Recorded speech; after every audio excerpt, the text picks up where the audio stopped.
ஒரு வீட்டை அடமானம் வைத்து கடன் பெற்றவன் விஷத்தை கொடுத்து செத்தது, தூக்களை குடும்பத்தோடு தொங்கி செத்ததை நாம் படிக்கிறோம். நீ எதை வைத்து கடன் வாங்குகிறாய்? நாட்டை அடமானம் வைத்து. நாட்டில் எது? மக்களின் நலம், மண்ணின் வளம்.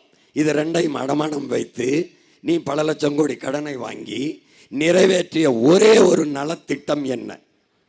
சிறந்த கல்வியை நான் என் நாட்டு பிள்ளைகளுக்கு கொடுத்து விட்டேன். ஆக சிறந்த கல்வியை உலகத்தரத்திற்கு.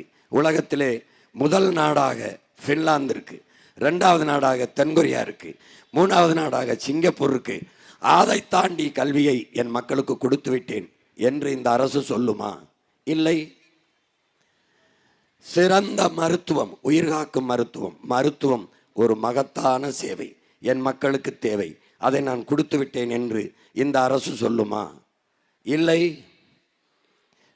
பயணிக்க நல்ல பாதையை கொடுத்து விட்டேன், சிறந்த போக்குவரத்தை, தரமான போக்குவரத்தை கொடுத்து விட்டேன், தடையற்ற மின்சாரம் நானே உற்பத்தி செய்து என் மக்களுக்கு தடையற்ற மின்சாரத்தை கொடுக்கிறேன் அப்படின்னு நான் சொல்ல முடியுமா?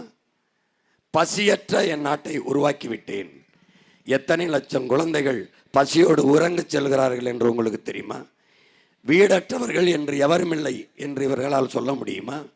ஒவ்வொரு முறையும் ஆட்சிக்கு வரும்போது அம்மா வீட்டு திட்டம், ஐயா வீட்டு திட்டம் என்று அறிவிக்கிறார்கள் என்றால், ஒவ்வொரு ஆண்டும் ஒவ்வொரு முறையும் ஆட்சிக்கு வரும்போது, தேர்தல் வரும்போது, தேர்தல் அறிவிப்பிலே வீடற்றவர்களுக்கு வீடு, வீடற்றவர்களுக்கு வீடு என்றால் எத்தனை வருஷமாக கட்டி கொண்டிருப்பீர்கள்?